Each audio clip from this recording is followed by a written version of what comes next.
Am I live? Huh, two people watching. What do you know? Hello, everybody. I have my computer with me. Where's the live chat? Too much light. I need a special effect. I'm thinking I want to do this in black and white. Ooh, okay. No, I want to do it. Ooh, girl.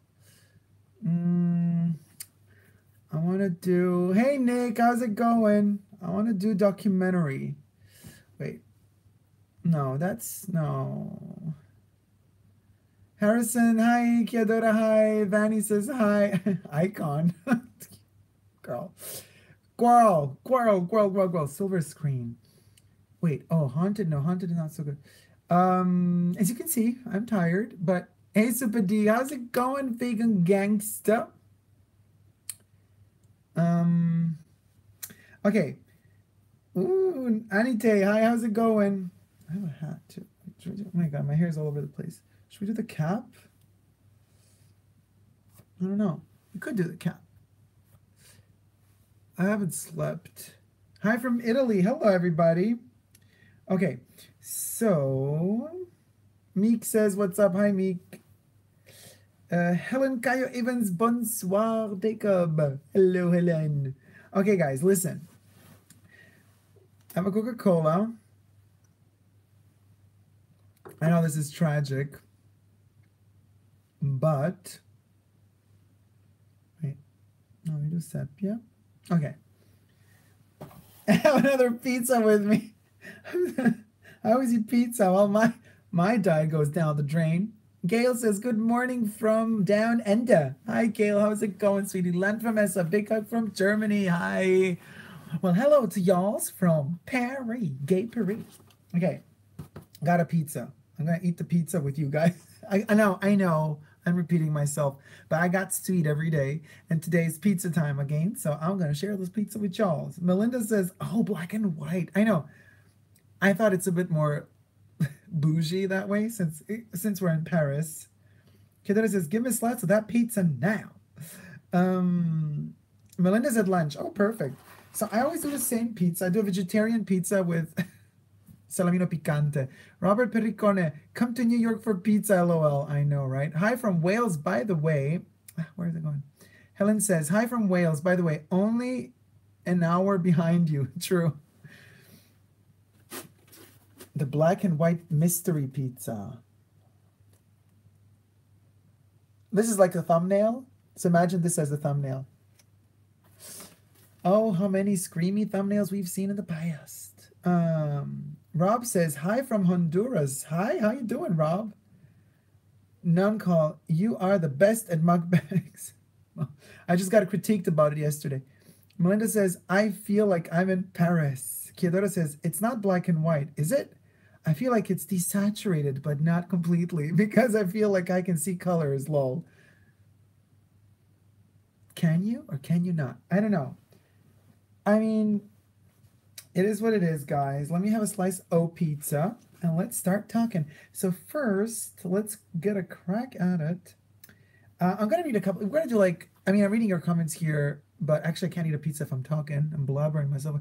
If you got critiqued about it, then it's time to eat your pain away. Nick says, "By the way, I went back and watched some of your earlier videos. I didn't know you were a fan of Joan Rivers. I loved her." Yes, huge fan of Joan Rivers. Preda Elena, if you want to eat a proper pizza, come to Italy. Yeah. Italy, France for the croissants, Italy for the pizza and the pasta, America for the burgers. Ah, Debbie's here. Hi, Debbie. Everybody say, "Welcome to Invisible Girl 422. Hi, kids. She is our moderatrice, the moderator, Debbie. So be kind to one another, otherwise she gonna block you." Rob says, "Dogs seen in black and white." Oh, dogs see in black and white. Robert says, "I think you're getting into pizza more. One of the recent vids, lol." I know, but it's like, listen, guys. Okay, let's like no tea, no shade, or all tea, all shade. Okay, let me take a crack at it. Kedora says, "Prague for all the duck with dumplings, lol." Okay, this is the thing. This is the closest to the hotel, like this pizzeria. So if I really want to eat other food, I have to go really far away from the hotel, and I'm just like tired from work. Now, some of you might have understood this a bit wrongly in the past days when I was like criticizing. And I wasn't criticizing anything. You thought I was criticizing, like, oh, I'm not happy. I'm super happy at work. It's all great. I'm having really fun. Of course, it's a lot of work, and it gets me really tired. But it's a lot of fun. Otherwise, I wouldn't be doing it. So, don't y'all worry about me. It's all good. Kedora says, enjoy your meal, by the way. Thank you, Kedora. Vanessa says, well, in this case, a big hug for you too, Debbie. Oh,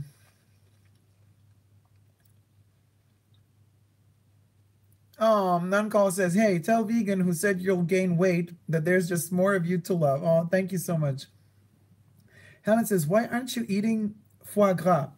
Helen, my dear, I'm not eating foie gras because do you know how they make foie gras? And I'm going to lose my appetite, but I'm going to tell you.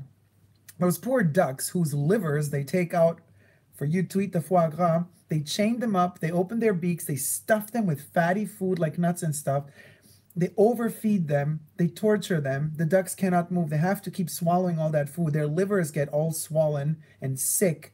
And when the liver gets all sick and swollen, that's when they kill them. And that's when they make the foie gras. So no, I don't eat foie gras. Any other questions? But it's true. I really don't eat it because it's too disgusting. I know, like, even here there's meat and every animal is tortured. But just like that visual of a chained duck force-fed, I can't. So that's that. Vanny says, when Chanel makes a pizza print bag, it's over for you. Wait, when Chanel makes a pizza print bag? So if Chanel makes a pizza print bag, it's over for me? Like, I'm not going to like it then? I'm going to stop eating pizza then because it's going to be all over the place. Yeah, I don't want to eat it if everybody eats it. No, I'm kidding. Thomas Poleza says, hey, Super D, love the pizza diet too. Vegan says, don't tell us, please. Too late. I already said the story of the poor ducklings. Melinda feels sick now. None calls us when you lose your appetite. Just think of you being sexy eating food. Really, I never thought of myself being sexy eating food. Oh, somebody also, but thank you. Somebody, well, Debbie and a lot of you actually mentioned, oh, you fold your pizza. Well, the only reason why I fold the pizza is, look, if I don't fold it, because it's so thin, it's a very thin pizza, it bends too much. Like with the thicker pizzas, I don't do that. But with the thinner pizza, I do that because well, otherwise it's just all going to fall off because it's full of toppings. Oh, yeah. You know what I mean? Are we still like... Hi from Tel Aviv. Hi, how you doing? I can't read the Hebrew letters, so I don't know your name. I'm sorry. Nick says, same thing with caviar. Don't see the big deal for it.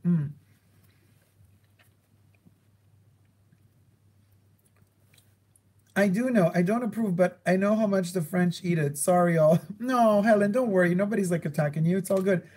But I just don't eat it for that reason because it scares me. Like, I don't know. You know what I mean? Rob says, thoughts on It Is Fun Happen? What about it? I agree about those ducks. Bad practices, says Robert. Who would be? Debbie says they would be in Dolce & Gabbana territory. Who? Harrison says, I love your videos so much. Thank you so much, Harrison. Robert says, you are eating it correctly. New York style. Thank you, Robert. Kedora says, I fold my pizza every time, no matter how wide the pizza is. Nonkal says, I'm Tanisha. Hi, Tanisha. Lanfamessa77 says, what topics did you pick on your pizza? The toppings. Okay, this is super funny. So this is a vegetarian pizza, and I add spicy salami on top. Funny. Mushrooms, dried up champignons, a lot of artichokes, a bit of bell peppers, tomato sauce, mozzarella, eggplant or aubergine. Ryan says, you in Paris, Dacob? Yes, I am. At the moment, yes. Hit Barb Hemingway at the Ritz. Ooh. Debbie loves, oh no, Melinda loves pineapple on pizza. Debbie's asking Gail if she's on a computer. Wait, where's Gail? Oh, Gail says, hi, Melinda and Debbie. I can see the chat, but I have no sound or video. Not sure why. How expensive is that pizza? Asks Robert. 11 euro. 11 euro 50. Like New York pizza is like the prices are becoming insane. You can get a New York pizza for 30 bucks even if you're getting it in the wrong place.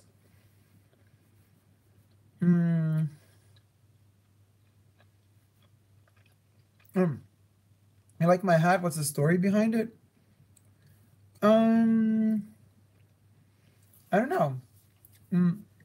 I just like it. I like it's purple and black. Purple is one of my favorite colors. And black, and we love the purple room. So I have a little bit of purple, a little bit of black. No, there's not. I don't know. I just like it. I like the brand. I like the colors. I don't know. No real story. I managed to eat one slice. Okay, so somebody, let me read the comment here, critiqued me.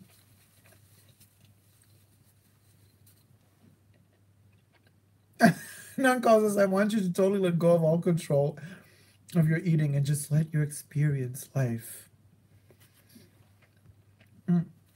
Kidora says pricey. You can get pizza in Prague for like €5. Well, yeah, but Paris, for Paris standards, 11 is cheap. You know what I mean? Paris can be super expensive. Anyway, all right.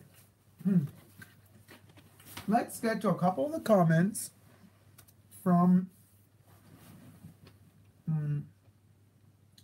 your comments from the channel. Oh, this one's cute.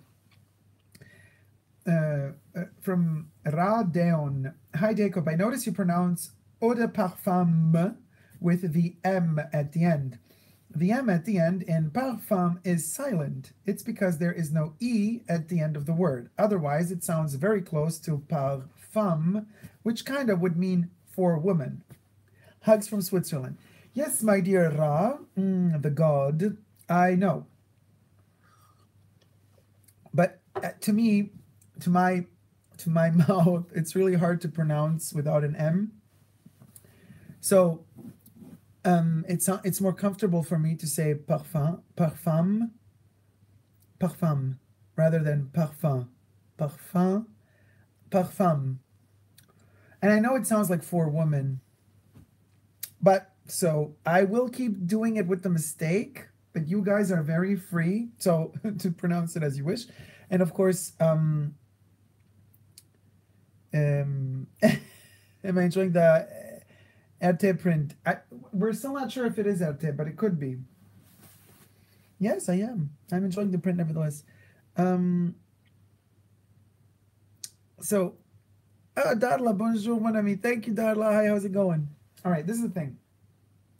So it's good for everybody to know that the M is silent, but you just do you, you know, doesn't matter. Who wrote about the pizza eating? That was hilarious. Yeah, I can't find it anymore. Ah, there it is. Okay. Robash Sandhu said, I like you, but you really need to work on that mukbang skills, buddy. Usually chew, chew, swallow, and enjoy the chewing, and then start talking intermittently. Look at Trisha Paytas. John is asking, do I have a Bleu de Chanel review? If not, can you give your impressions at a later time? I don't, because I don't like blue on me. Yeah, sorry. Vanny says, I'm with you. It's always odd when people say parfum with an American accent without the M. Eau de parfum. Parfum. Rob says nice bangs. Well, thank you. I mean, they're actually straight, but I just, but I made them gay. Okay, whatever. You see, when I'm tired, I crack the silliest jokes. All right. So then I answered, yeah, Kedora's like, that's so petty, that comment being the second one. Well, then I said, seriously, you are aware that this video, and it was a video about Paris fashion pizza. So it wasn't about eating a pizza, really. It was about talking about my experience here at Fashion Week and also just, talking about fashion in general. So I was like, seriously, you are aware that this video was not about focusing on eating, right? You might have missed the point altogether. I do me, let others do themselves. Don't follow the herd off a cliff. The fall is mighty deep, and the ground is full of shards of glass. Then Rabash answered, lol, okay, still love your channel. I was just being a hater. I mean, actually, I find this super funny. But anyway, Nick says, the dry down on Mademoiselle, Coco Mademoiselle, smells like blue. That's just me. Listen, blue can smell amazing on some people. It just don't smell good to me. On me. That don't mean it don't smell good on others. Nan calls says, you're better than Trisha Paytas any day. Don't compare us. Trisha is sweet. She's her, and she's amazing the way she is. Everybody's amazing the way they are. We all have something special. And then sometimes we don't have something special. Like we have sides of, it's like what I say. Okay, here I go on a tangent. There's good in us and there's evil in us. There's light and there's darkness, very Jedi. That's the way we are, and you got to see life as a roller coaster. There's ups and downs. If we were constantly always happy, always ups, we wouldn't know what happiness means. You need the darkness to know what light is about. So it's all good.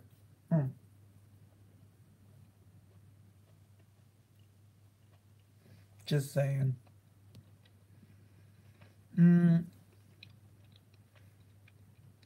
Oh my God, Rob. I don't know if this was a compliment or a critique. Rob says, make more videos when you're tired. Makes you more pleasant to listen or watch. Rob, let me tell you, that's some hardcore shade right there. If I ever saw some shade myself, my dear, that was shady. And you're like, a compliment, no shade. Rob, come on. Make more videos when you're tired. Makes you more pleasant to listen or watch. You know what I mean? It's a bit shady. Ryan says, have fun, stay frosty, happy landings. Thank you.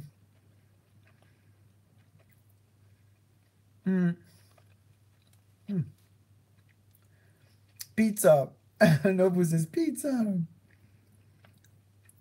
Oh, Nan, it's so sweet. Thank you, Nan. Always support you. Think you're perfect as you are.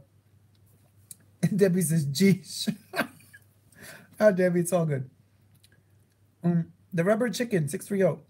I think he means you're more relaxed. Well, that's an interesting concept because I am... no, I'm not more relaxed because, like, I've been working all day, so... If anything, I'm more tense. I'm just tired. You know what I mean? And the type of work I do, I communicate a lot with others. So it's a lot of talking. You know what I mean? Rob says, yes, that's what I was trying to say. No, I get it, Rob. It's all good. It's just that, like, I don't know. I guess my... oh, you know what it is? I think I know what it is. I think I have less of a barrier when I'm so tired. You know what I mean? Like I'm a bit more, because I'm so tired, I don't have that much of that self-preservation thing going on. Oh, James is sending hearts. Thank you. Anite says, Dacob, I love your humor and your white recap. Thank you, Anite. Rob says, yes, no barrier. But this is the thing. Like,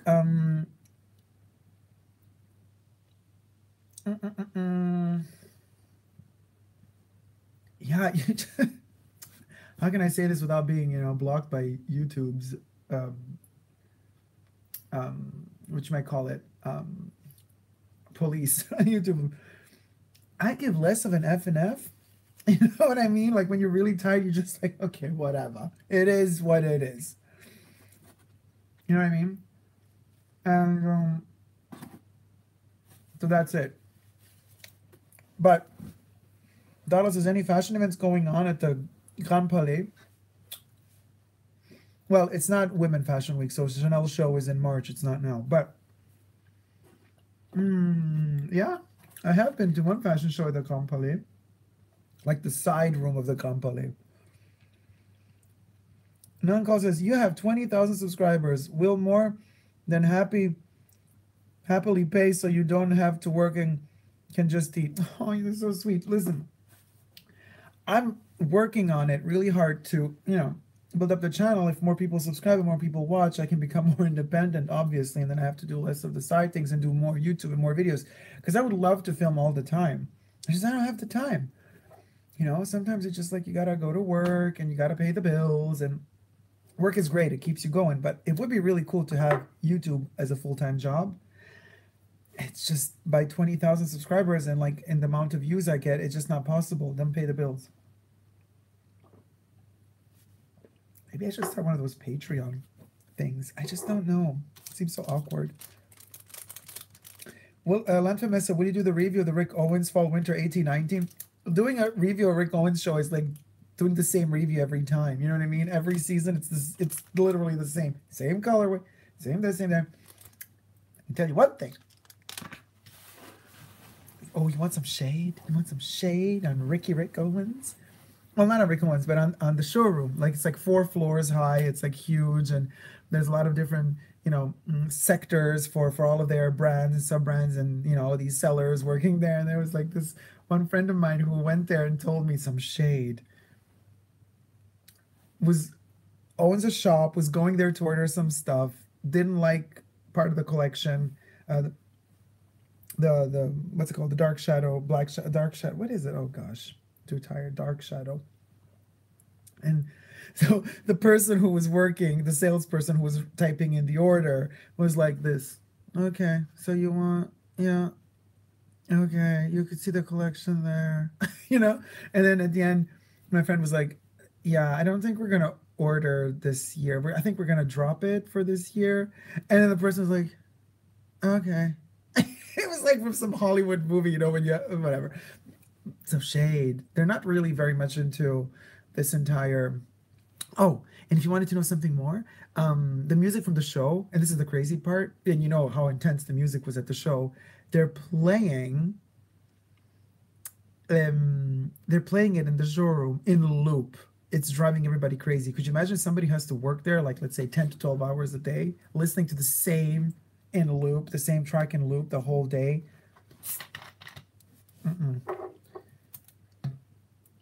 No, I would be suffering. Marco says hello.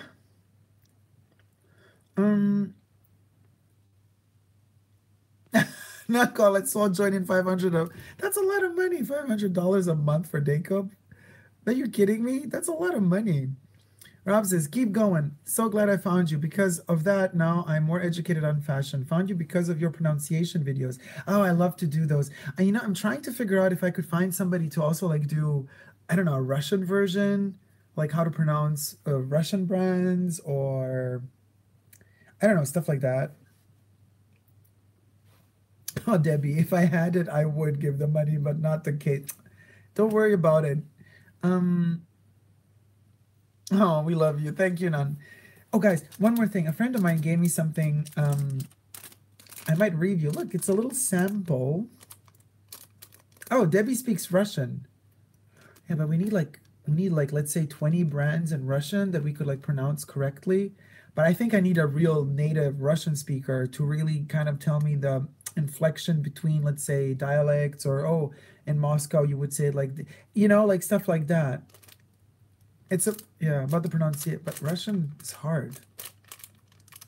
No way! Moroshka is writing me in Russian. I can't read it. Okay, look at that. Oh, wait, I see it mirrored. Do you see this? I see it mirrored. It's a sample of Mon Homme. It's a perfume. That's the brand. And this is the name of the perfume is Sacro. Mon Homme Sacro or Sacro. And it's really intense. So I might make like a little short video. Oh, Kiadora. Oh, thank you, Debbie. Thank you, Kiadora. Translation, we all speak Russian. I don't. Well. Okay. Oh my God. So this is like an oil. It's a perfume oil. Oh, yeah. Wait, yeah, it's super oily in there. So, interested? Should I do a first impressions video on this one? But I would do a separate video on it so people can actually find it. Because otherwise, if I do it inside of this video, it's going to be difficult. Listen, supporting me, great, great, great. Money, you don't have to send money. You know what I mean? It will be, you know, but you could start by thumbing up this video. Why not thumb up the video? Because the more thumbs up we get, and the more chances we have of YouTube actually pushing it in the, how do you call it? Like proposed videos, you know, they like proposed videos for you to watch. It's interesting. This one is interesting. It's kind of, there's patchouli in there, vetiver. Okay, whatever. I'm going to do I have to do a video on this one. If you're interested, you know. So that's that. This one we reviewed. Oh my gosh. This smells so good. Anyway.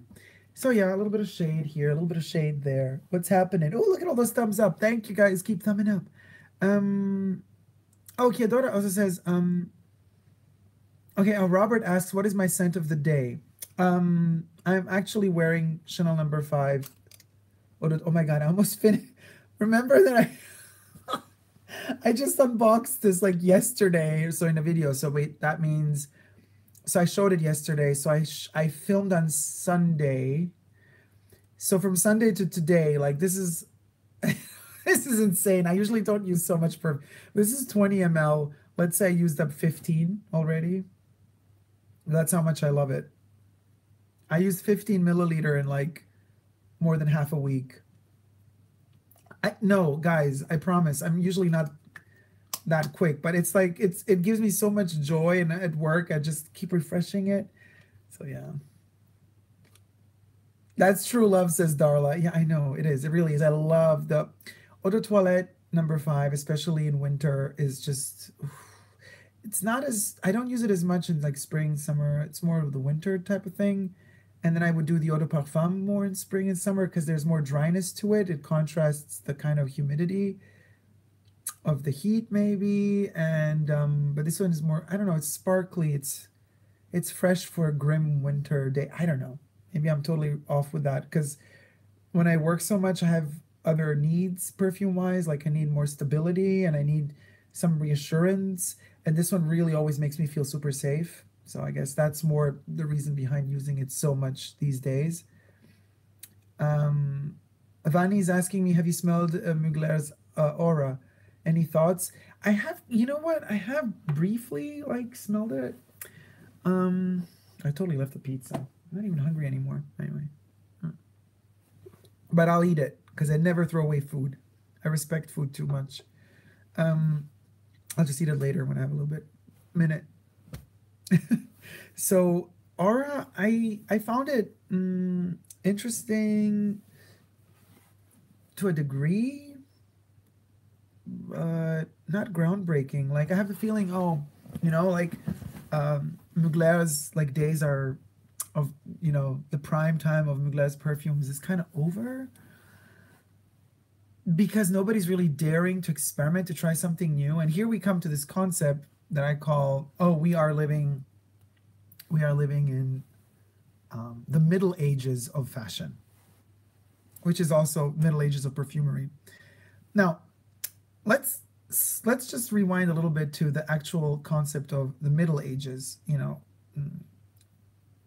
there was a time in history when people thought the Middle Ages were horrible. They were not progressive. The Middle Ages were the dark times of culture and art and no progress, and people, you know, fell back into darkness and occult beliefs, and science was not progressing at all. Everybody was superstitious about everything. There was a lot of death, a lot of disease. There was no medicine. But with modern kind of research and understanding of moral and stuff, we found out that actually the Middle Ages had an incredible progressive aspect to them as well.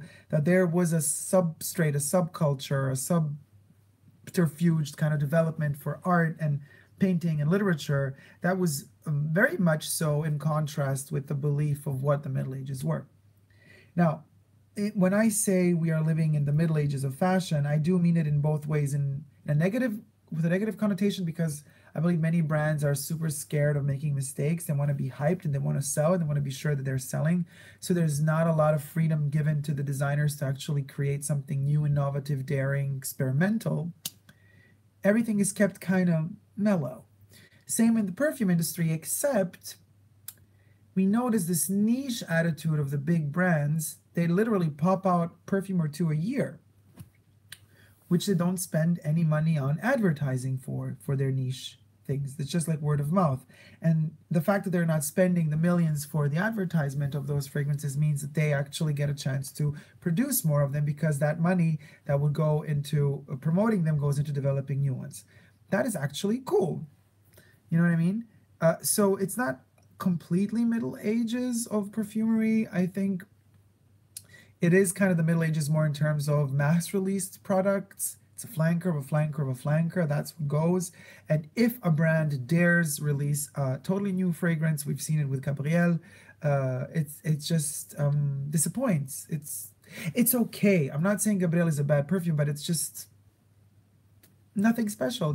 It's not like when COCO was released. Wow, groundbreaking. When number 5 was released, groundbreaking. When the first Poison was released, groundbreaking. When Opium was released, groundbreaking.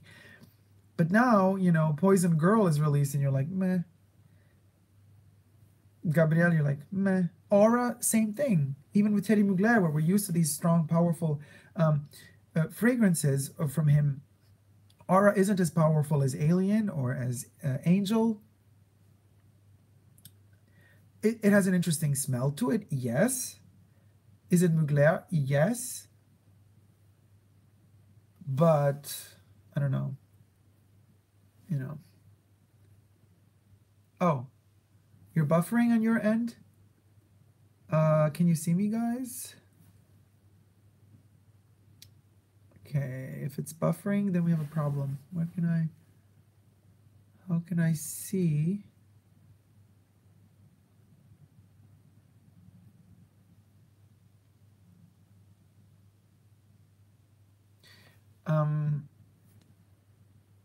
Nick says the speed in which I go through my eau de toilette 5 is the speed he goes through beige. John says, if Dacob can tell me if my wife's Chanel bag is stitched correctly or not, then that's some company that I need to keep in my life. How can I say that? I can't see the bag. Is there a good fashion forum you would recommend? Rob asks, I don't go to fashion forums. I don't know really. I don't know, but if anybody has any tip, you could write it in the comments. John says, also, I noticed that your fragrance reviews are more insightful than anyone else online, period. Oh, thank you so much, John. Well, I really go on a journey when I review perfume. That's why I can't review so many of them at a time. Because, most people are going to tell you, okay, this is the fragrance. These are the ingredients in the fragrance. You can smell aggressive, less aggressive, longevity, projection. Some of them might tell you what it reminds them of. They might do a comparison. Oh, this compared to that fragrance smells like this fragrance. I don't really believe in that kind of. I don't do that type of analysis of perfume. I literally let a perfume take me on a journey, and by that I mean, to me, fragrances have a sort of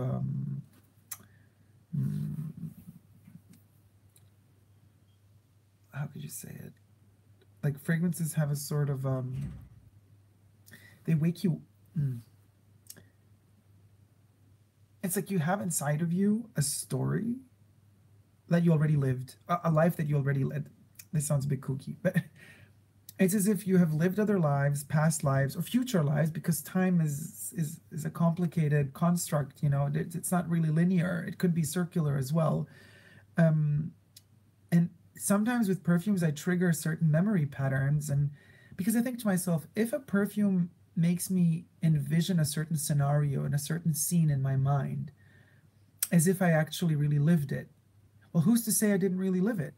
Otherwise, why would I have a memory of something that I never really lived? You know, I can only have a memory or a vision of a certain scene in my life if it's already in my head. And the perfume just opens the door to access that particular memory. That's why I say perfumes trigger DNA memory patterns. And I do believe in maybe not reincarnation, but I do believe that everything flows, that our souls and lives are not just limited to the physicality of our bodies. Once the body is dead, is deceased, I think the spirit kind of something else goes and memory goes with it. And to me, fragrances have that power of triggering certain memories. I'm not saying, oh, now use perfume to remember your sister from 10 lives ago. That's not what I'm talking about. I'm talking about a mood, a vibe, you know, an energy, electricity. And that's what fragrance is triggering me. And so when I really review perfume, I let it take me places. And that requires a lot of energy from my end. And I really get very emotional. It really takes me to that place. So when a perfume has unlocked that door and has taken me to that place, I want to stay there for some time. I don't want to disrupt that energy right away by reviewing a second perfume, you know? I want to let it linger. I want to let it slowly fade out. I want that door to slowly close, and then I'm ready to open another door. So I hope this explains a little bit more also why I don't do too many perfume reviews, you know, and you're all super lovely, and I love all of your suggestions, and you tell me which perfumes you love, and you ask me to try out a lot of perfumes. And I would wish to be able to try out more of them, but it's just something that is not in my nature, because I'm very slow in that. Like, I'll get to them eventually, but I need that time to really get to that. Does that make any sense? I hope it does. Because I have the feeling I pay these fragrances more respect if I give them more time. But if I were to try out all of them at once, it would be like not paying the proper respect to each one of them, because you need time to unlock them and to let them unlock you. I'm not, by this, I don't want to say I'm the type of person that savors things. No, you give me a chocolate bar, I eat it immediately. There's no waiting for it, you know. But with fragrances, it's a bit different. So, yeah.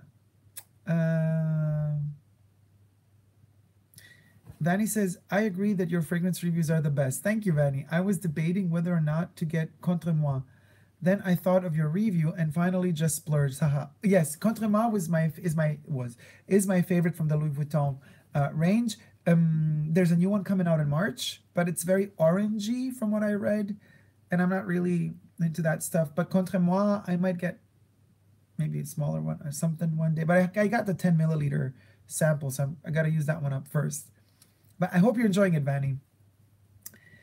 Nick says, reminds me of Fred Madison in Lost Highway. Who, me? Debbie says, same here. Lynn says, I wanted to stop by to say hi from California. Hi, Lynn. Welcome to California. Vanny says, I think part of the reason perfumes aren't as complex, groundbreaking nowadays, maybe because now there is such an emphasis on minimalism and simplicity. I think Twilly accomplished what Gabrielle didn't. You see, and that's already a statement right there, and it's scary. Because if anything was to be groundbreaking, it would have been Gabrielle, honestly, like seriously. But this thing is super sleek. It's a fingerprint magnet, if I ever saw one myself. But this sort of sleekness for Chanel No. 5 is amazing. I love this one. I'm still debating if this is my favorite in the pure black with just the gold top, or the low version, which is white with black frame around. Debbie says, I have a sample of Twilly. I will have to check that out. Thomas says, oh, Kiadora says, as far as YouTube goes, you will have to film videos about you talking bad things about other people in order to succeed on YouTube these days. So twisted. Yeah, I know. Drama channels, people love to watch drama channels. But I said this in another video, man. Like, you ain't any better if you watch those channels because it does, because you think, oh my God, they're like throwing shade at each other, bashing each other from one video to the other. But then you, by watching those videos, you fuel into that sort of hate and debate, and that ain't cool. Thomas says, Dacob, I was thinking to get FRACAS 100 ml because I found it online for €70. Yeah, that's okay. That's still cheaper than what it retails for. Do you think I should get it? Which fragrance do you compare it to? Thanks. Well, let me tell you. You can't compare it to anything. FRACAS is its own creation, and the tuberose and gardenia in there are just special. Yes, it is a little bit synthetic. And tuberose is intense, but can be bubblegummy a little bit or plasticky. Since I have discovered Carnal Flower by Frédéric Malle, that's kind of becoming my favorite tuberose. You can also, there's some tuberose, even though it's super artificial, probably, most likely. There's some tuberose in Gabrielle as well. But, you know what I mean? I don't know. It's just the tricky thing.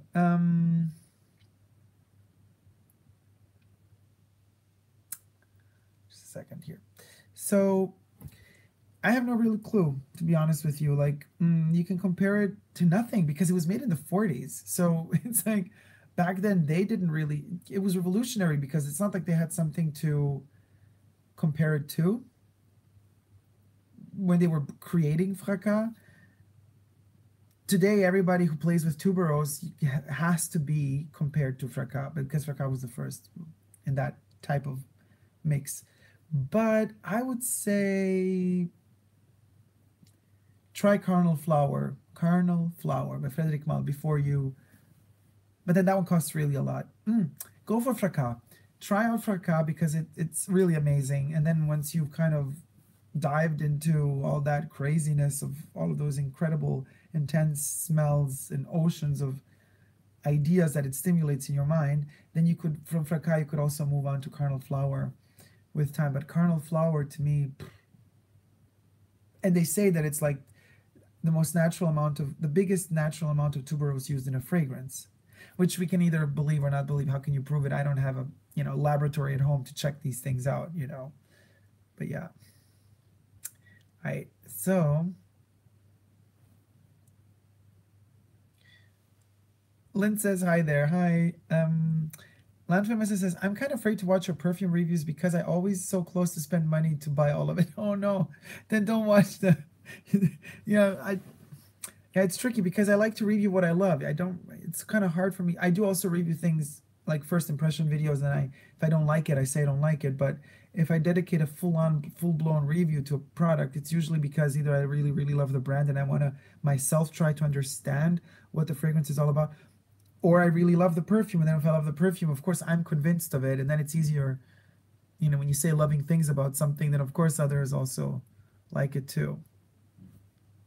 Hi, Atlan, how's it going?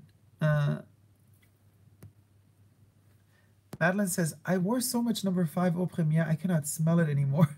Do you have a suggestion for a replacement? I already have all other versions of number 5. Hard. To replace number 5? Oh, yes. Try number 22. The pure perfume or an eau de toilette if you can hunt it down.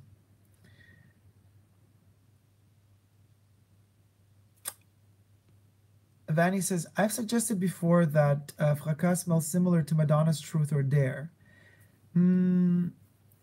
No, to me it doesn't, because Truth or Dare, yes, because of the tuberose.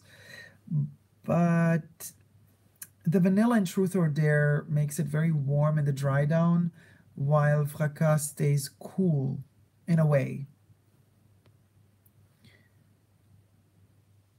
You know what I mean? Lynn says, I love Coco Chanel Mademoiselle.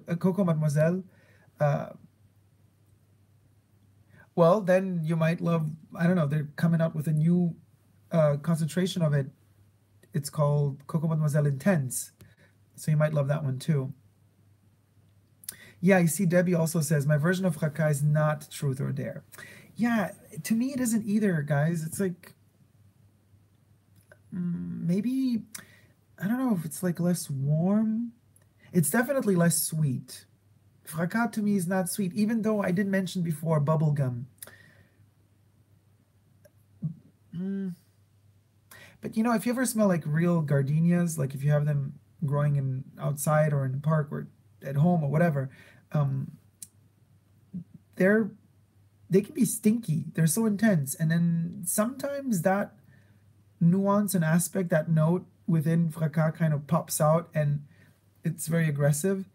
Truth or Dare doesn't never has that. Truth or Dare is way more pleasing to the masses. You know, Fracas is more edgy. Even though it was made in the 40s, it's still edgier than all the perfumes that come out today. And that tells us a lot about the times we live in. Madeline says, Truth or Dare smells really synthetic. Nuit de Tuberose from L'Artisan Parfumeur smells somehow better. I have another toilette sample of 22. Must check that out. Thanks. You're welcome. Comforting scents. I'm enjoying Coco Mandel so much. A true happy making scent. It is. A lot of patchouli in there.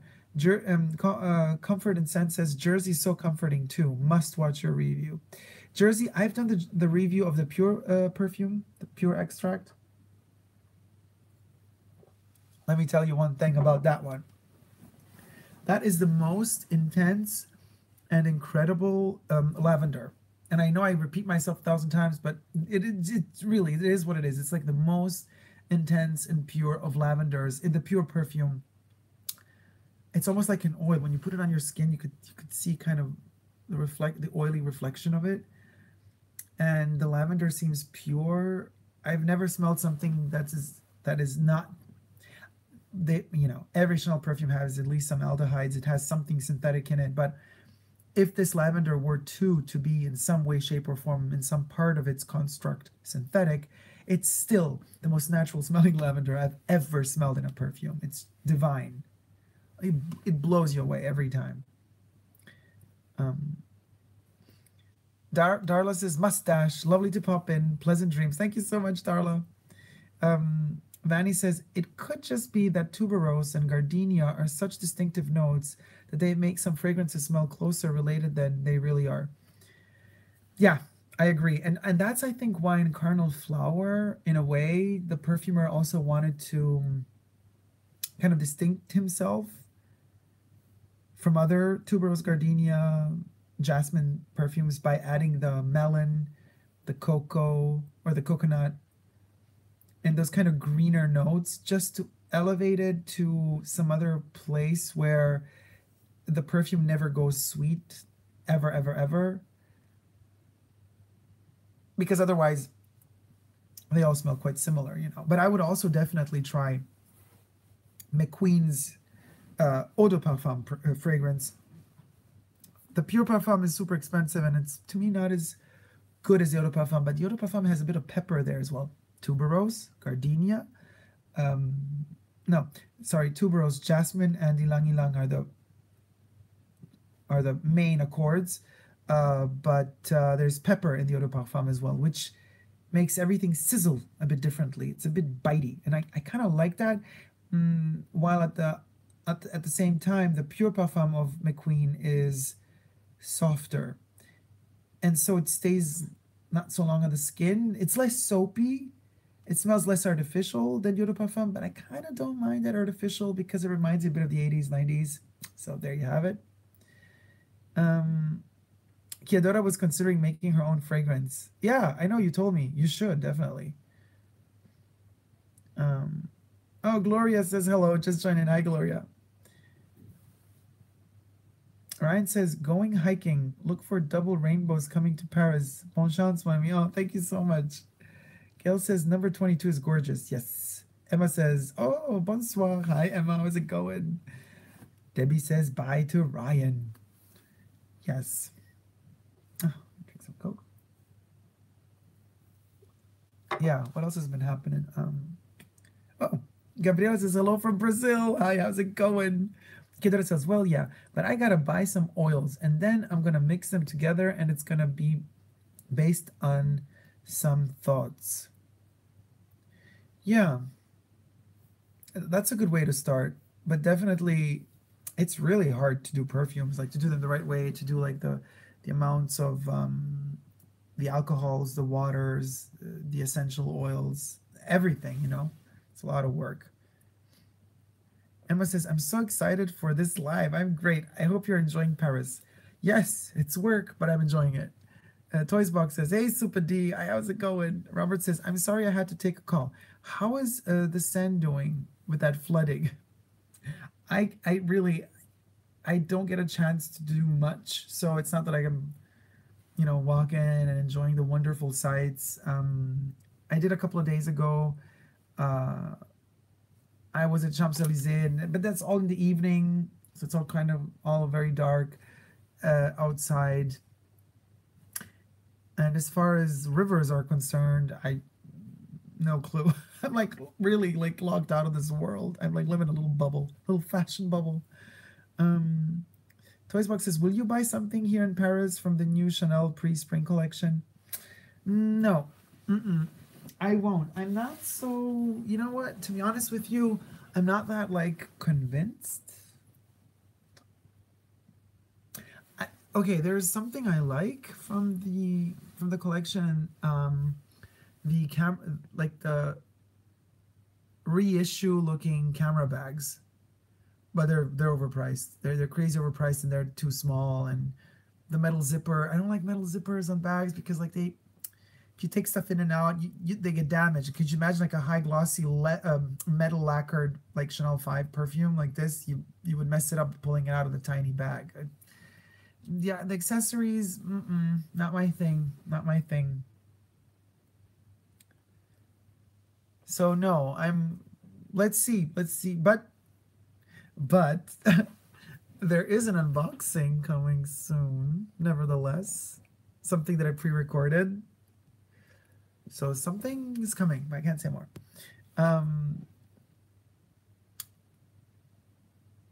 Any thoughts on Guerlain's Louis? Not for now. I don't know. Guillermo says, I mean that composition. I want to mix and choose those oils according to those thoughts. Yeah, I got that. Like based on how I envisioned this or that thought would smell like. How would pain smell?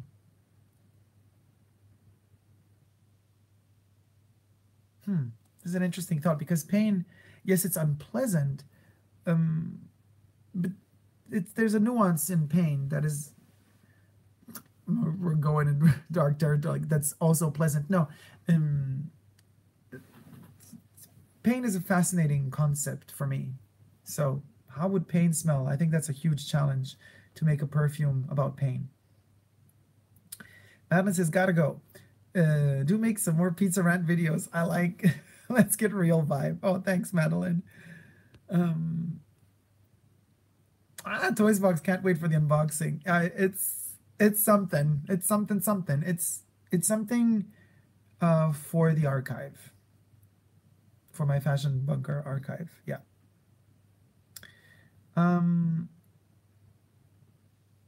Oh, Robert, that's a good question. Robert asks, what would you say is your least favorite note in perfumery? I don't know. I don't really have a least. Do I?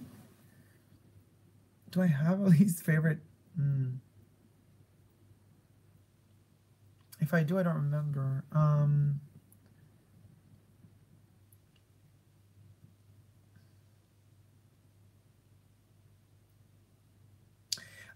Oh yeah, yeah. Debbie says vanilla. Yeah, but yeah, Debbie, but vanilla.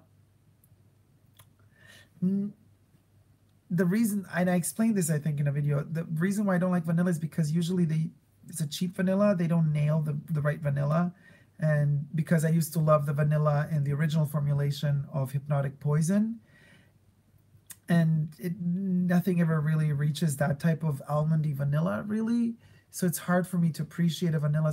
If it's dosed properly, I can like it, but usually I don't like it because it's a cheap substitute for amazing ingredients, and it's an easy way to make something warm and sweet. So I see vanilla, like abusing vanilla, like overusing vanilla in a fragrance as a cheap way out of really delivering the goods and really investing time, money, and efforts in developing something complex. So it's not that I don't like the smell of vanilla, it's that I'm skeptical if a perfume has a lot of vanilla in it. I immediately think, that was a cheap way to do a sweet dry down without using expensive ingredients. They don't have to be expensive, but also without using researched ingredients. You know, it's a really easy way of composing a perfume. Just add some vanilla and we're good to go. So it's not that I don't like the smell of vanilla, but I don't really trust a fragrance that's all about vanilla. But the question was, which ingredient do I not like?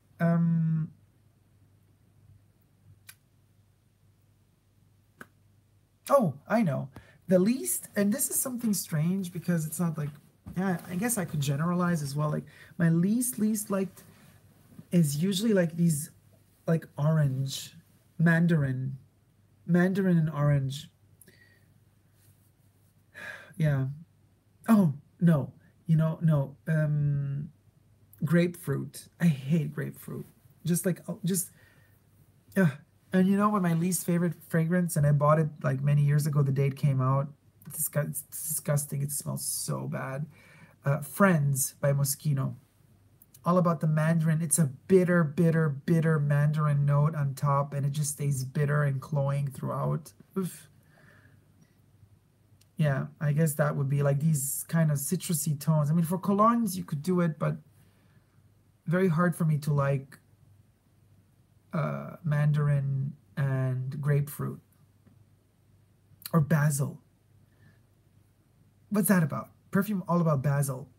I don't know. Kiadora says, I think pain would smell like a blood. Very metallic to me. However, this is just my initial thought. Yeah, blood, no.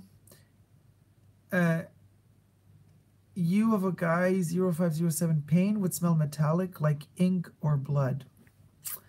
Yeah, I don't know. Lynn says, kind of off the conversation. I was looking up notes in perfumes. I had no idea how many have patchouli. Patchouli has magnolia in it. Well, patchouli is patchouli. Magnolia is magnolia. But a lot of perfumes have patchouli in it. Yeah, patchouli is something I also don't like. Good one. Good one, Lynn. Patchouli is something I don't like. And the only perfume with patchouli that I actually really like is Patchouli Imperial by Dior. I made a review on that one. You could check it out on my channel. And I actually explain why I like the patchouli in that one. Because it smells really natural and moist in a way. Like in the forest. It's a wonderful patchouli in there. You have a guy, 0507, thoughts on Hermes. Have you been to their flagship store there? Not this time around.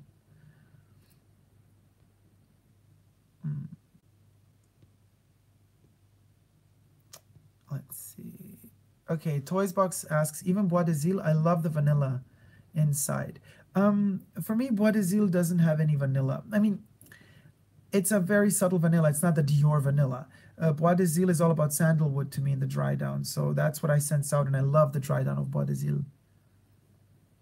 I would never, like, the first thing that comes in mind when I say Bois d'Azil is not vanilla. It's sandalwood. Nick says, I smell orange in 31 Rue Cambon. No, I don't. For me, it's not about the orange. But listen, like, there's one orange fragrance. Well, I love the blood orange mixed with the sandalwood in Eau Vive, but I love Gautier's La Fleur du Mal. That's like kind of orange blossom, super powdery and intense. It's such a shame that they discontinued it. That was like a milky orange blossom, honey thing, cloying, intense. Loved it. That's an exception, obviously. Vanny says, I hate grapefruit too. I adore your... I adore Jour d'Hermès Absolu, though the original is a little too bitter for my taste. I love the Hermès. The only bitter fragrance I really adore is Eau de Gentian Blanche, which has a lot of gentian, gentian, I don't know how to pronounce it. Little flower grows on top of the mountains. You can make grappa out of it. The most bitter grappa in the world. Delicious. No Terre d'Hermès for you then? Not a fan of Terre d'Hermès, I have to admit. Lanfamessa asks, will it help you financially wise if commercials won't be skipped here on YouTube? Yeah, the thing is, the second a commercial starts, I think I get some sort of profit. And then if you let the whole commercial play, that counts as, I guess, more. If you click on the commercial and go on the other website to follow the commercial, I think then there's even more money to be made, but it's all like minimal. I don't know. Maybe I need to start Patreon. So if somebody really is interested in just like helping out the channel, then they can, but it's all like up to you. I hate having stuff like, oh yeah, if you don't pay, you won't see, like subscription stuff. I mean, it's like if somebody wants to help, somebody can help. Otherwise, don't. You know what I mean? I don't know. It's super awkward for me because um, it's kind of weird because yes, I'm aware that delivering a video is kind of also delivering a product, but I talk to everybody all the time. So for me, it's all about communication, love, and passion. So yes, it's a product, but at the same time, it's wonderful. It gives me life. So, because I guess because I've always associated work, not always, but most of the time you associate work with something you don't like because we're like in our society, you just grow up that way. You just, okay, at a certain point, you got to find a job and then you work at the job and you don't like your boss and there's difficult with the colleagues. And we kind of always tend to associate work with something difficult, something that we don't really want to do, but it's actually doesn't have to be that way. You could actually really have a job that you love. And I wish we all did. And by job, I don't just mean, something that gives you money, but also something that just keeps you alive because you're creative, because you keep moving, you keep going on, you keep growing, all your brain cells keep developing and you keep interacting with other people, and interaction with other people make you grow and make you happier. So yes, a job in terms of happiness that way can be really great. Does that make any sense? I hope it does. Um,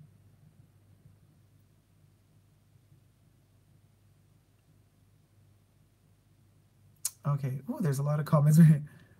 um, okay. Yes, watch all the way through, Debbie says to the commercials. Robert says, yeah, I don't like patchouli at all unless it's totally in the background. Gail says, yes, I watch the ads for the channels I support. Thanks, Gail. Gail says, not sure if it helps, but I hope so. It does help, yeah. Lynn says, I'm not a patchouli fan either. That's why I looked it up. Yeah. Tricky with patchouli. Patchouli can also be super artificial and synthetic. Like you could do a really cheap patchouli, but you could do a really expensive. I don't know if they do really natural patchouli, but yeah. Lanfamessa says to Gail, thanks, good to know. We'll do the same now in terms of watching the commercials. Debbie says, I think they are using patchouli so much because they can't use oak moss anymore. Maybe. Maybe, but I wonder if they can even use like natural patchouli. Maybe even natural patchouli isn't allowed anymore. You never know. They're like making everything illegal so that they could like, copyright their synthetic version of the product that they can then sell at a lot of money at a profit because everybody has to buy the copywritten synthetic version of something that used to be free because it was found in nature. It's horrible. It's a horrible business. Lynn says, I was surprised how many perfumes have patchouli in them. Kedora says to Gail, yes, Dacob should receive bigger revenue because when you watch the ad, they should give him a little bit more per view than if you skip the ad. Robert says, stay independent. Yeah, I am independent. I don't think that Patreon makes you dependent. You still stay independent. I cannot stay independent as long as I have a paid job somewhere else, because that's when you're dependent on the job giver. So me being independent, the only way of being independent is actually really having, living off of my YouTube. But even there, it's a bit tricky because, for example, when YouTube started their shenanigans with demonetizing everything, I created this, Mr. Ad Friendly type of creature. And a lot of you got scared. I remember Gail was like super upset. She's like, are you okay?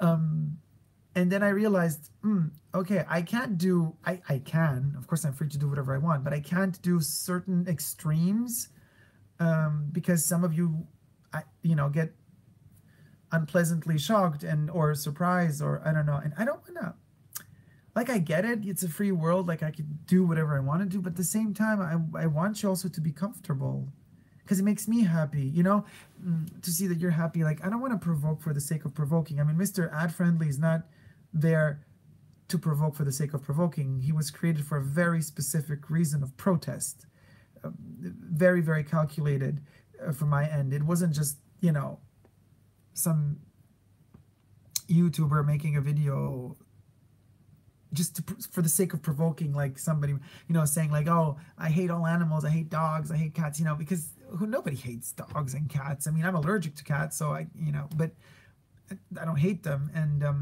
just saying certain things just for, or walking through, the forest where some people sometimes harm themselves so badly to a point of even committing suicide, and then filming that, that's horrible. It's despicable. It's not something you do. It's just not something you do, because you're just a fame whore if you do that. You just want to, you have lost all principle, all moral, and all you're thinking about is the numbers, is the money, is the views, and you're even hoping that people are going to bash you for it because you're going to get attention, more attention. That's I don't like that. And yes, I don't go that way, so that means that also the scandalous part of the channel isn't there, which means, there's no gossipy drama going on. But I don't know, I think long term it's better, because it's honest, and yeah, you don't always agree with my opinions. That's okay. We're all different. We can't always agree on each other's opinions. But what I want to say is, like, you gotta, I don't know, by staying true to yourself, I think you have more longevity. It's like a fragrance with more longevity, rather than one that's only good at the top notes and then it's gone. All these channels, I don't know, with teenies that look gorgeous and just do scandalous things. Okay, great. What are they going to do in 5 years' time? When youth is gone, and when the ideas are gone, and then there's somebody else newer, younger, fresher on the market who's doing crazier things even, you won't have substance left. You won't have nothing to talk about. Nobody's going to want to listen. So it's very, you know what I mean? Like, you're going to have to find other paths. And the only way to sustain a conversation with your audience is if you keep growing, and if you have something to talk about. That's my opinion. So I say it's better to grow slow and steady than exponentially and then just break down at a certain point or just finish it. I mean, yes, you could also say, oh, well, who cares? You grow exponentially, you earn the millions, you're good to go. You open a business, something, people start working for you, and then who cares, I don't know, but I like stability in life as well. I know it's impossible, because life just hits you whenever it happens, but it's really cool to know that sometimes you just, it's like, it's like with perfume, you know what I mean? It's like you want to go back to something you love that makes you feel calm, and I think that's what I want my channel to be as well. I go, Lynn says, Dacob, you're a sweet young man. Oh, thank you so much, Linda. But so I go back to a certain perfume because I know it surprises me every time I wear it, but it's also like it keeps me grounded in a good way, and that's something I like. I like to smell and stuff like that. So I also, if you guys come back to my channel, you might from time to time tell me, or repeating yourself, here we go, another review of another fashion show. You only do fashion show reviews, but I don't. I do a lot of other things as well. But a certain stability is actually good. I like to feel safe. I like when you come to the fashion bunker, even though now we're in this weird space. Mentally, we're still in the fashion bunker. I like that you get a chance to unwind in a way, because you know what to expect. Yes, new things come and I have surprises, also, but it's always me. And that I'm not going to flip out. You're not going to see me crying on the kitchen floor one day, walking through the forest with suicide people the other day, bashing some politician the third day, loving the same politician the fourth day, and then doing a perfume review the fifth day. That ain't going to happen. A certain stability is there, and I think I prefer that to exponential growth, even though Stability plus exponential growth would be the best, but that just ain't happening because the world ain't what it is. You know what I mean? So we see it. These are facts. I see the numbers. It's just what, people like simple topics, people like very straightforward things, not too intellectual. That's what goes, like stupid stuff. People want to sit safe at home and see you do the crazy things so they could like either laugh at you like, oh, look what crazy stuff he does, because like people would never dare do it themselves, so they live it through you, or stuff like that. I'm just a normal person that has this huge love for culture, for fashion, for art, and I love to share that with you. So that's like, I don't know, I don't jump off rooftops and then fall in a bucket of water. I don't throw I remember the ice bucket challenge. I'm not that guy. I don't know. Maybe that makes me boring. Well, you'll be the judge of that. I don't know. Anyway, here I go blabbering again.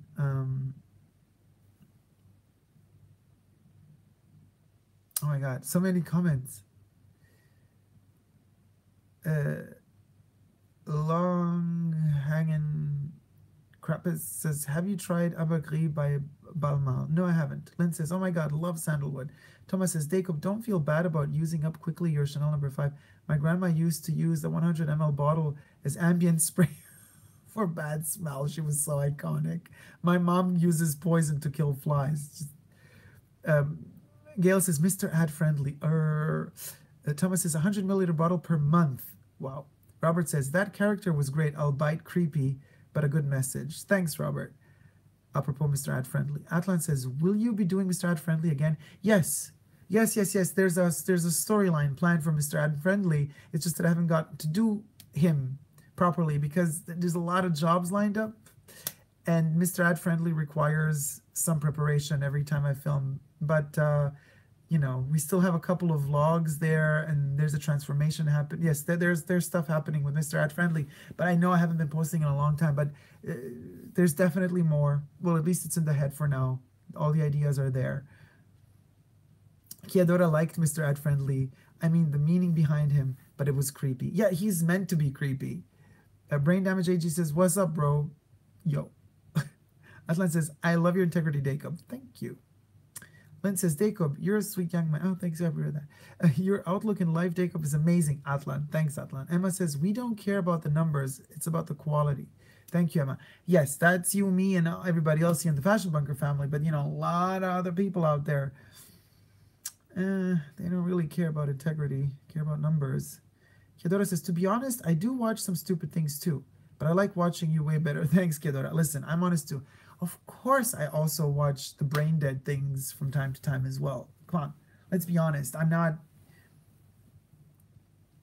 this person that's gonna lay in bed before I fall asleep and I read Dostoevsky every night. I mean, with all due respect, it's just I also do. I also play my video games. I love Super Mario. I also do things that just where I can turn my brain off as well and just relax.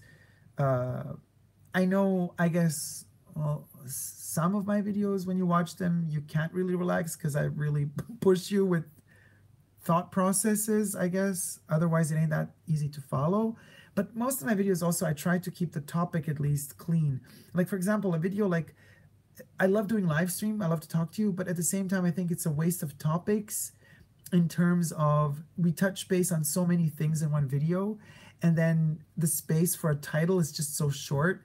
So I have the feeling maybe more people would find out what we're talking about here and would find my channel if they got a chance to really know what topics were hidden inside a video, like a live stream video like this one. And that's something that is a bit of a pity because there's no real way of letting people know the topics that I'm touching base on in a video like this. So it's hard, it's easier when you actually manage to say, okay, this video is about this, the next video is about that, and then within that video we go deeper inside that topic rather than touching base on a lot of different topics like we're doing in a live stream. But of course, for you guys who know me and who know my channel, you know that the live streams are really interesting because we get really a chance to expand on each other and questions answered and asked, so it's, but for who's discovering the channel for the first time, most of you have written me sooner or later within our conversation here, not on this video, but in general on my channel,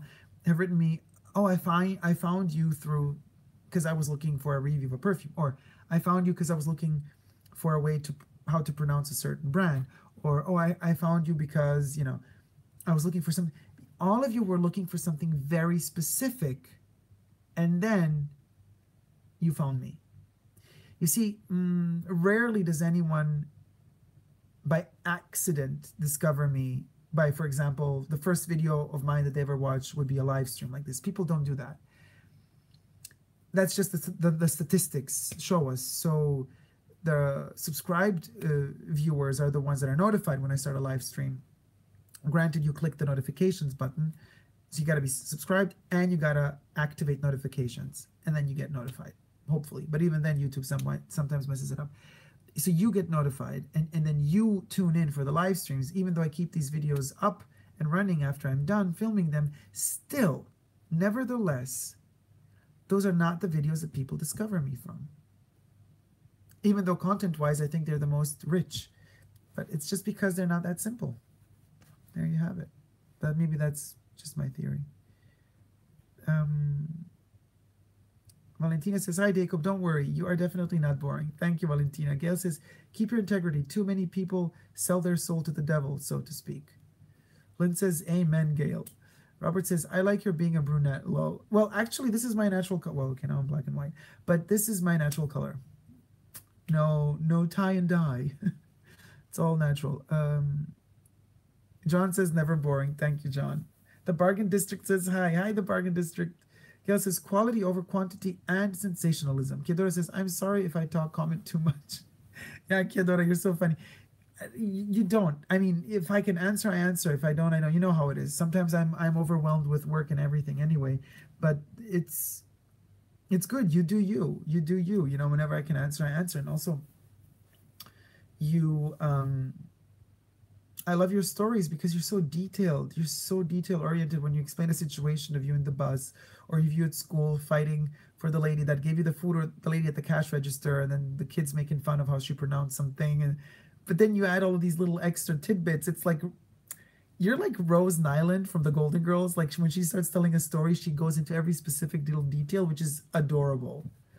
I love Rose, by the way. Don't think this is shady. No, I love all 4 Golden Girls. All of them, all 4. I love them the same way with all my heart. I always have the videos with me whenever I'm traveling or I'm at home. I very often, when I'm working, I have them playing in loop in the background, just because it's very comforting to me to hear their voice and to listen to their jokes.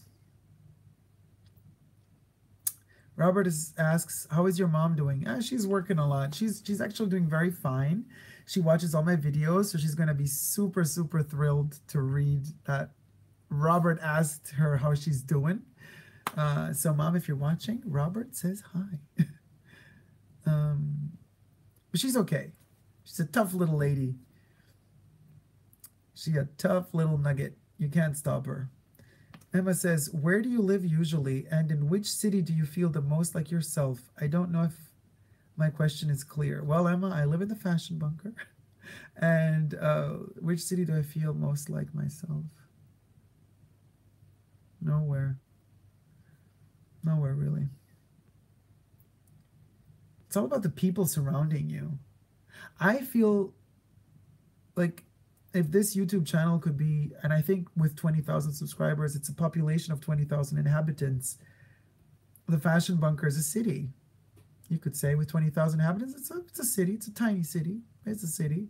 That's where I feel most myself.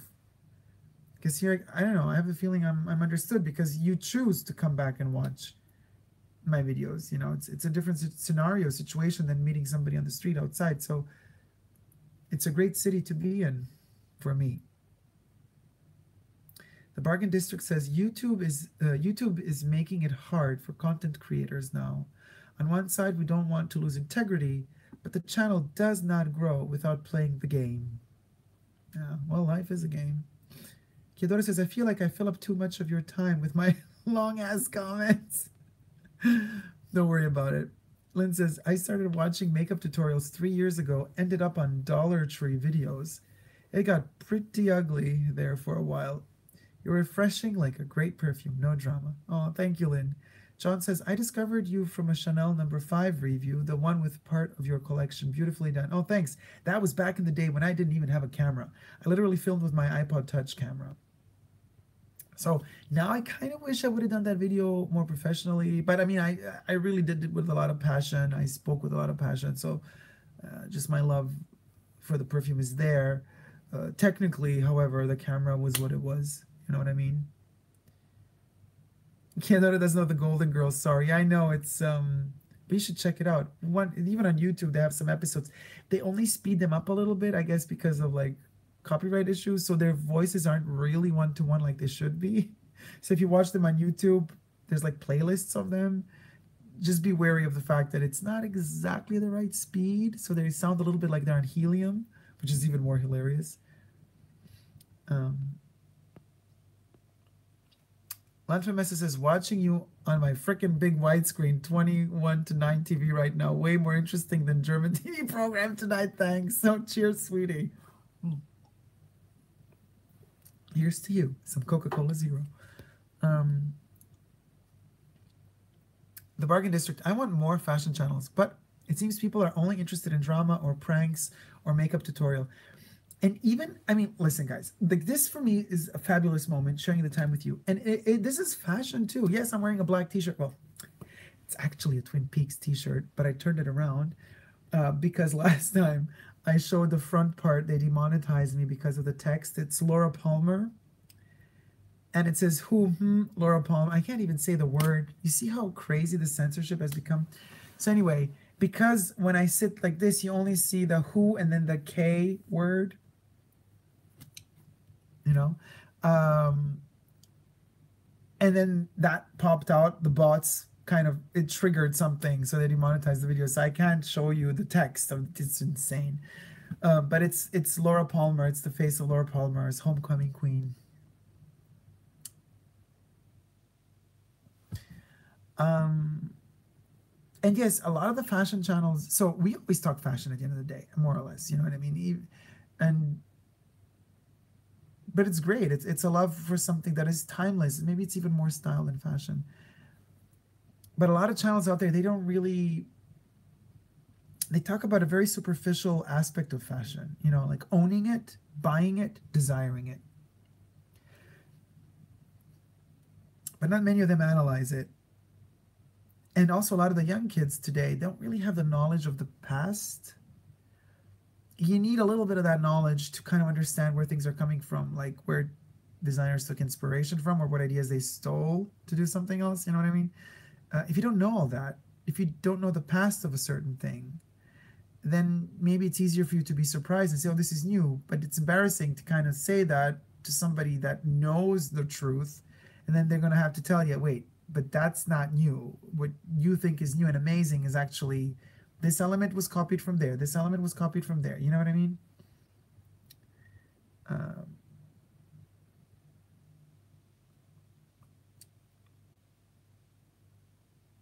Robert says, do you watch the... what is the FF channel? I don't know. Oh, John says, he lives in our hearts and minds. Oh, great analogy, says Debbie. Thank you, John. Lynn says, Dacob, you're real. Well, I hope I am. What is real? You know what I mean? You can only be real. Even if you're like acting, you're still real because you're alive in that moment. It's not like you pause your life, you're dead, and then you live again later. Emma says, life is a game. You are so right. And it's hard to understand the rules of the game sometimes. Yeah, super hard. Rob says, can we know what's your job? Sorry, kind of new, so I don't know if you have ever disclosed that information or if it's private. It's private. Kedora says, at John, what did John say? Oh, he lives in our hearts and minds. And Kedora says, oh my God, me too. So sweet. Lynn says, I never played games, hate playing them. Nell says, Dacob. Hi, Nell. Debbie says, you can't even show that t-shirt now? This is getting ridiculous. Yeah, Debbie, because the first video, originally the first video they demonetized from my channel, I noticed later was a Twin Peaks video, and I thought to myself, why? And then it was just, you know, like the elephant in the room. It was right in front. It was staring me in the eyes because the word was like always like down in this area because I was like sitting like this and the T-shirt. It was right there. So I'm sure their bots caught on to that word, and that was kind of for them a problem. Ridiculous, but yeah. Um, yeah, Nick says how stupid. Yeah, I know, totally. The bargain district, yes, style and not buying crap. More selective, quality over quantity. Amen to that. Debbie says you have to be old like me. Who, me? I don't know. How old are we? We're old enough to know that we're never too old. Ooh, put that on a t-shirt. Balenciaga, put that on a t-shirt. Uh, Comforting sense. I watched the first series of Twin Peaks when I was 15, 43 now, and I bought the diary of her character too, of Laura Palmer. I have recorded the newer episodes to watch. Bob used to petrify me to watch. Well, spoiler alert, comfort and sense. You'll be scared again. Rob says, please recommend a fashion history book. I love to know the origins of houses. I couldn't recommend a general book about fashion because I usually, you know, I'm a big fan of autobiographies in general, and I like books on a specific fashion brand, and then I kind of dive into those. I love Pierre Cardin's Evolution book. My favorite Chanel book is The Allure of Chanel by Paul Morand. That's a really good one. Oh, there's a very special one. It's not really about fashion, but you see, it's about style and ideas. It's about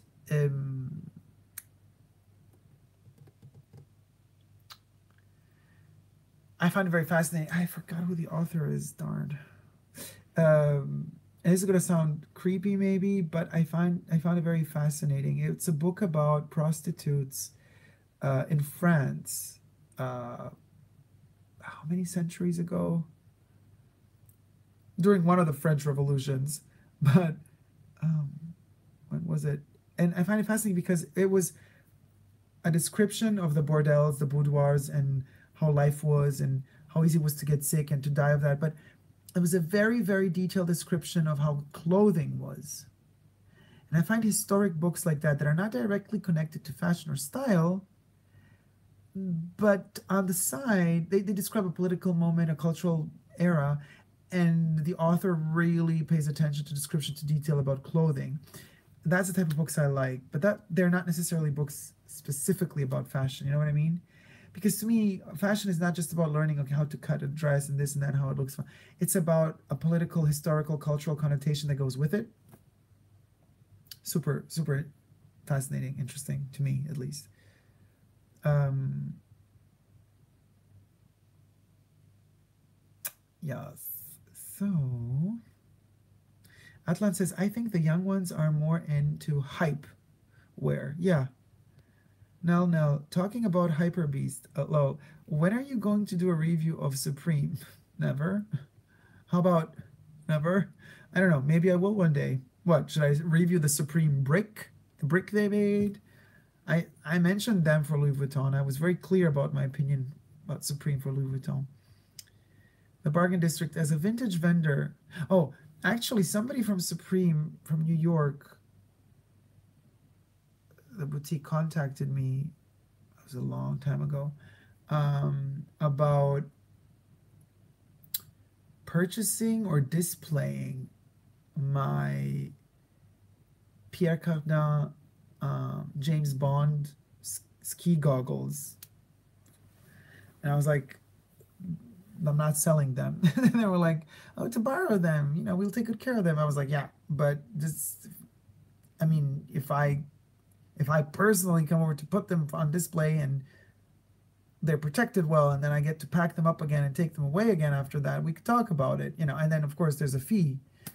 You just don't send stuff away for free like that, you know. And you got to also secure the stuff. These are vintage pieces, super old pieces.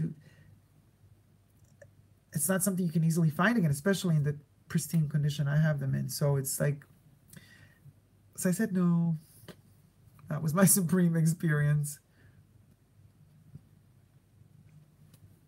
The Bargain District. As a vintage vendor, when I do shows, I get fashion design teams buying vintage pieces as inspiration. No one is really a designer anymore. Only very few. That's so true. Robert says, FF Channel is all the designers, haute couture, and seasonal collections. Ah, do I watch it a lot? No, I don't. Kidora says, be aware of that gesture. YouTube will demonetize your video. I wouldn't wonder if they really did. Whatever. No, no. I'm so annoyed with their business model, and the resale market is so ridiculous. No. Nell says, Supreme more expensive than some Versace clothing. The world is ending, people. LOL. Yeah. Well, talk about Vêtements. I mean, a t-shirt for 300, 400 bucks? No. This is how a lot of these luxury brands do. Not the ones that only have monobrand stores, like Chanel only sells in Chanel, but like Gucci, Valentino, the regular calculation you do for a price, you do, shops that purchase from the brand pay wholesale prices, and then you have a markup to reach a retail. So that's markups are between 2.5, 2.6, 2.7, even sometimes 2.8. On top of wholesale, you get the retail price. The wholesale should be a bit higher than landing costs, which is something pretty close to production cost from a brand. So the brand, when a brand sells wholesale, they make a profit. But the wholesale is usually calculated reasonably to the amount of money needed to produce the piece. And then you build on top of that, and then, you get a retail price. But luxury brands, the ones that sell outside of their boutiques to shops, they don't calculate that way. No, they think the opposite way. What is the opposite way? They say, for example, this perfume, I don't care if it cost me $5 to make. I want to sell it for $600. So I'm going to calculate backwards 2.7, and I'm going to get a wholesale price, which is going to be ginormously higher than the actual production cost. And that's totally unfair. They don't care. It's their final price. They want that retail price, and then they go backwards and build the wholesale. Instead of thinking, how much did it cost to make this? On top of that, we build the wholesale, and then on top of that, we build the final price, the retail price. They go, I want this here to be the retail price, even though the production price is here. And then from this high retail price, I go down there to wholesale, and all of this is my margin of profit. And this is what the high-end luxury brands do. And it's, I mean, yes, in a capitalist society, that's what you do. You're free to choose your own prices, but it's a ripoff, pure and simple.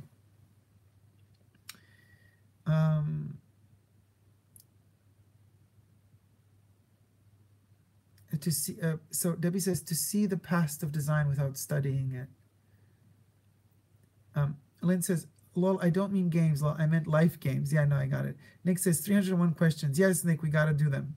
Lynn says, true bargain. When I'm like out from all this work. Lynn says, true bargain. Lynn says, yes, autobiographies. Rob says, yes. Rob says, thanks. Nell says, the way they do business, it's cruel. What do you think? Rob says, I have some vintage Chanel earrings I would like to authenticate. Is it possible to do it online? I don't know. Authentication is a tricky one. Rob, could you know by looking at pictures of the piece if it's knockoff or not? Yeah, but Rob, sorry, I don't authenticate online. Debbie says, I saw the worst perfume knockoff on eBay. Cristal spelled crystal on the bottle. Actually, that's so amazing. I would get it just as a reference to show it. You know what I mean? It's ridiculous. Robert says, there's always some degree of perceived value, but many times now it's not. Yeah, because then people are catching up. I mean, at a certain point, like the quality's so bad that you can't close like one eye, two eye, you close both eyes, mouth, nose, everything. Just like, okay, I'm buying it. It's great, it's luxury, but it ain't. Oh, Debbie says, I reported the seller that was selling the fake Cristal, but eBay ignored me. Oof. Sheesh. I don't know what to tell you guys. Yeah, that's not good.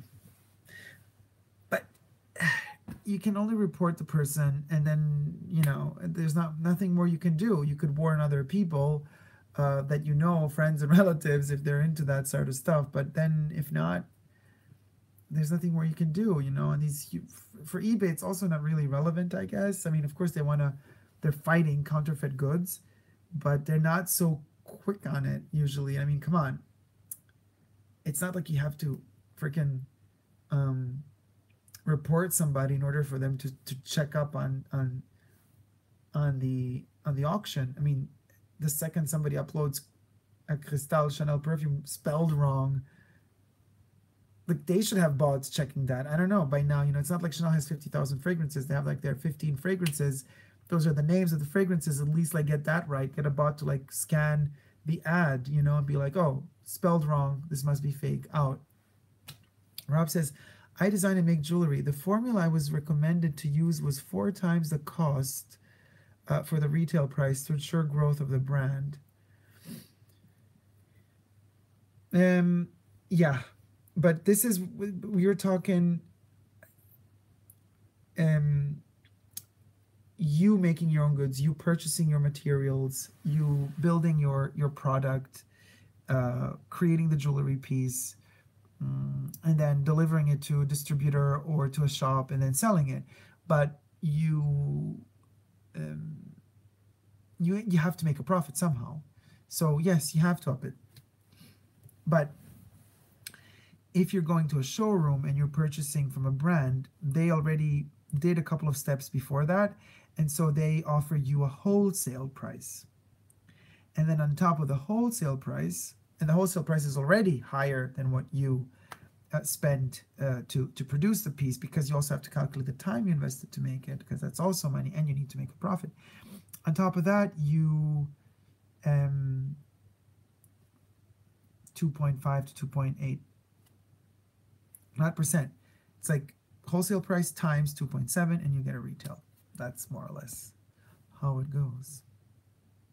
Robert says, do you have a super busy day tomorrow, or can you finally see Paris? Lol. A la Devil Wears Prada. No, super busy day tomorrow. I actually have to stop now because it's been 97 minutes. Oh my gosh. Nell, who do you, because I gotta sleep. Who do you think is the most influential house brand right now in the market? And Nell says, well, I was going to ask you about Y3 and you have a cap. Voodoo, lol. Yes, I do have a cap. I love Y3.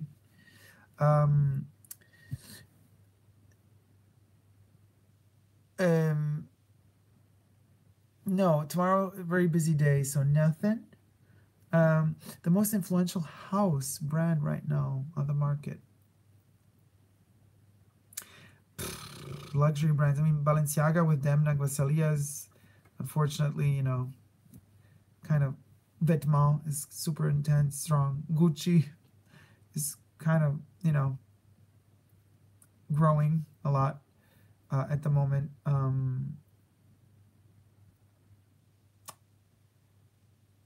Dior is not, I mean, with Maria Grazia Curie is not doing good for Dior. I don't, you know, they're not really relevant. And you see it when you go to these boutiques. Like, Dior is never full. Who is full is Louis Vuitton, sometimes Hermes, and Chanel from the high-end luxury. But those are the three. Those are the three that are full. The rest just isn't. And all these other luxury brands, you know, Dolce & Gabbana, Valentino, that stuff, they're still famous worldwide, but they're just mass products.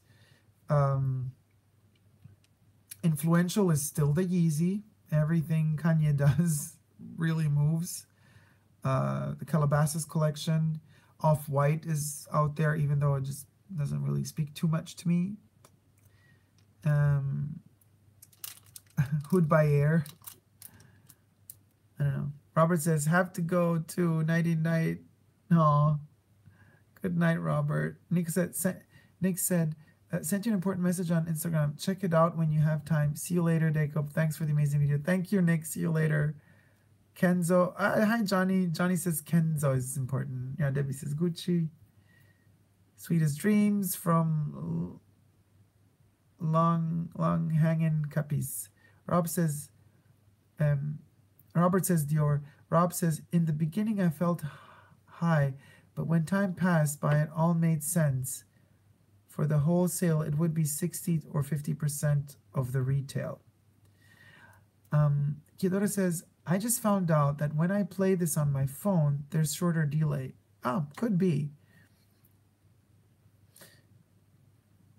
So comfort and senses, have a good rest, a bath, then sleep here. Nelson says, it's 3:33 p.m. here in Miami. Oh, that's a good time. No, what's the time in Paris? 9:34? Oh, okay, not that late. I'm still so tired, guys.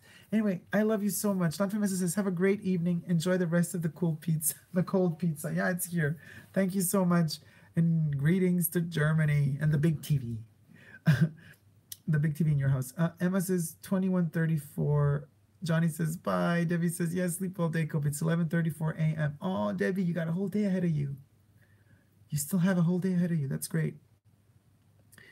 Emma says bonne soirée. Kidara says love you. Love you too, sweetie. So guys, for those of you who have made it all the way through 100 minutes with me, a little something something to keep you going till tomorrow. Tomorrow will be an unboxing video. And it's going to be fun. It's a fun one. Pop and fun. So it's something I got on sale. So I hope you're going to enjoy that. It's pre-recorded because I didn't know how much I needed to prepare while I was in Paris. So a couple of these juicy ones I prepped before. So tomorrow you're just going to enjoy seeing the colors, the shapes, and how playful the product that I got are connected to past collections. I love that. Not many people do that, but one person does. All right. See you soon, guys. Love you so much. Thumb up this video. Let me see those thumbs going up. We're like 26 people watching at the moment. And 26 thumbs up. Shows the love. More thumbs up we get, and the more forward YouTube pushes us. It's like numbers. It's like all our lives are just numbers. But don't forget to subscribe to my channel here on YouTube if you haven't already. And follow me on Instagram, Super Dacob, all spelled together. Also, same Twitter and what else am I? Facebook, Snapchat. Never give up on love, guys. That's what we all do. And Schitt's Creek, my favorite kind of comedy series, is back with season 4. Check that out if you can. Catherine O'Hara, I love you. You're amazing. So there you go, guys. Love you all. Have a wonderful morning, afternoon, evening, night, or the next day or the day before, because we don't know what time it is really. It's any time. So to quote Beulah, at the moment, my favorite character from Twin Peaks, how do? And it's a world of truck drivers. Love you all. See you soon. Take care. Bye. I don't even know how to end this, actually. Oh, plus it's a low battery. How do we end the video? 7:30 a.m. in Australia. You know, this is so strange because I don't know how to end the video. Emma says au revoir. Wait, maybe like this? Are you sure you want to stop streaming? It's asking me. Okay. So again, it's a world of truck drivers. Bye, everybody. Take care.